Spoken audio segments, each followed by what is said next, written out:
For with who? With God. For with God Nothing nothing shall be impossible. impossible. Now, going back to the statement that I made, that no one knows God.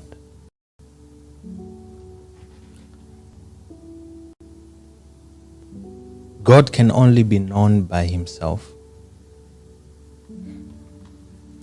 So it is the God in you that knows God. But you do not know God. It is the God in you that knows God. But you do not know God. How explain? How do you explain God telling the people of Israel, including Moses, when there was a request for them to see God, including the Moses who spoke to God face to face, he also needed to see God. So why would he need to know God or to see God if he already spoke to God face to face? You should understand that the one who was requesting to see God was not the God in Moses. It was the man in Moses. Because the one who encountered God and would speak to God face to face was the God in Moses. And the God in you is always seen when you are faced by a situation, and what you do is to solve the situation by the God you know. But when you are worrying about that situation, how can a man who knows God worry about a situation?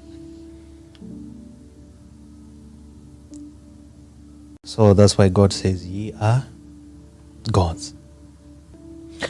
The God man in you is the one that knows God.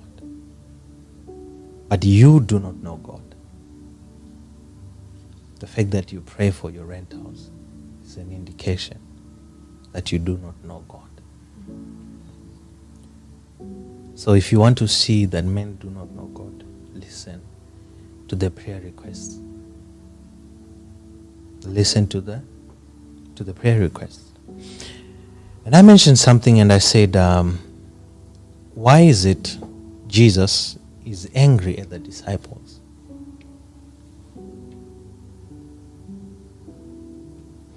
For waking him up when the boat was about to sink. Instead of congratulating them for believing that with any situation that we are faced with, if we wake Jesus up, there will be a solution.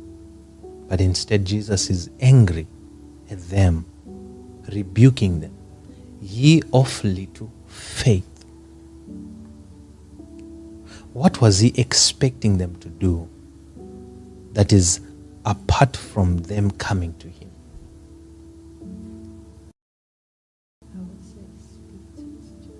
Jesus was looking for the God in the disciples.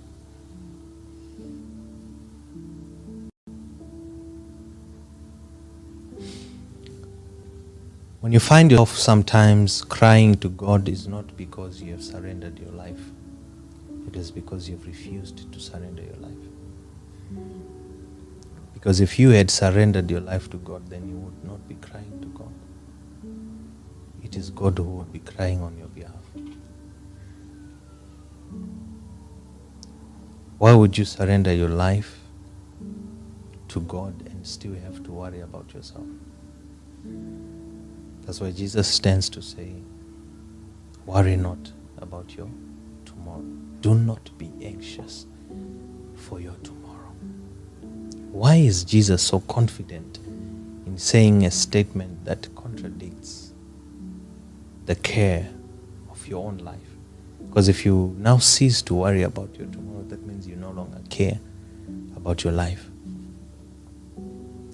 Imagine not caring about your own life, just living as though whatever comes, it comes. But is it what Jesus is saying? Is Jesus not trying to show us that what is causing us to worry is not the Spirit of God? It is not God in us, but it is something in us. God has not given us a spirit, the spirit of fear. That means fear is a spirit. And it says that God has not given us the spirit of fear.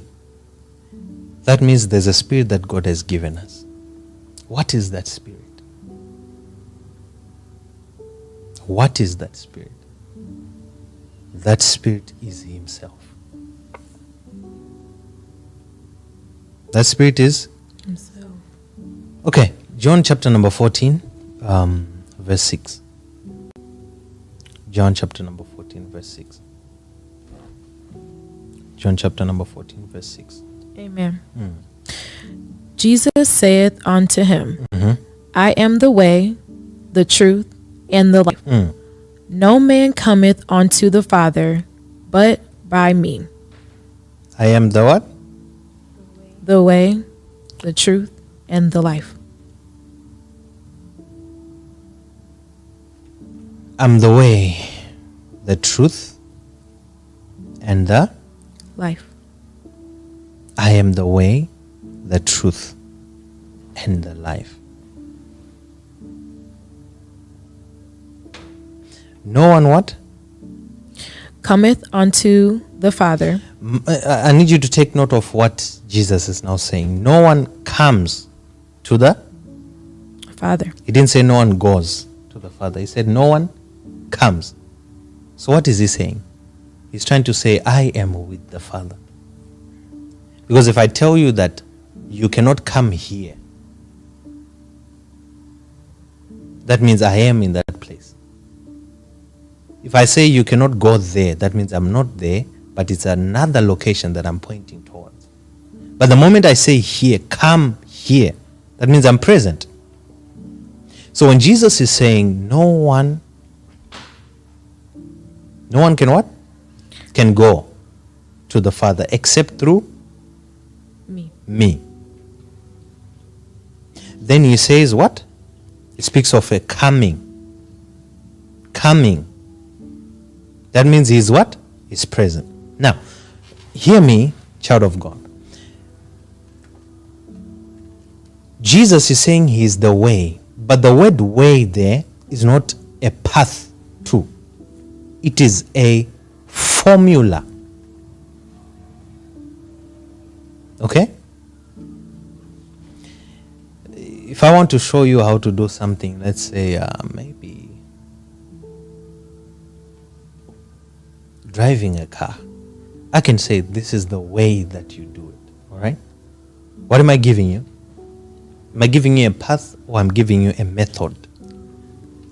So Jesus is saying he is the method. He is the formula to getting to the Father. He is present with the Father. Then he says nothing is impossible with God. So I want us to put these scriptures together and understand something. Why are things impossible when you speak and declare them? It is because it is you declaring, not God declaring. Because nothing is impossible with God. And the moment that the God in you is activated, then nothing becomes impossible. Because whoever will be speaking and taking charge of your life is no longer you, but it is God. I don't know if I'm speaking to people. What makes me know that I am a prophet is the God in me who knows God. So that spirit of a prophet is not of a man. It is the Spirit of God. So when your situation comes to attack Victoria and it finds Victoria, it is going to defeat Victoria. But when a situation comes to attack Victoria and it sees God, it is going to be defeated by God. So you do not know God, but it is the God in you that knows God. Remember, after God formed the body, he had to breathe into the nostrils of the man. What was he breathing? The breath of life. He took a part of himself, then he placed it into the man. That means that part that is in the man is not the man. It is God. So it is that part that knows God, not the man who possesses a part of God. I don't know if I'm speaking to people. There's a part in you that is from God, and it is that part that knows God. The more you allow that portion of God to take over your life, that is surrendering your life to God. So immediately what begins to take over is your spirit, not any other part of you. So you cannot then battle between how do I maintain faith when I'm outside of the atmosphere created, maybe in the church, maybe in a place like this. Why? Because you are carrying the one who activates the atmosphere. So it is when you get to know that the God in you is the one responsible for the atmosphere that makes you feel spiritually boosted, and that gets your faith rejuvenated. That is when you get to understand that you do not need any growth for your faith, but it is the God in you that has to be given room in your life. Okay?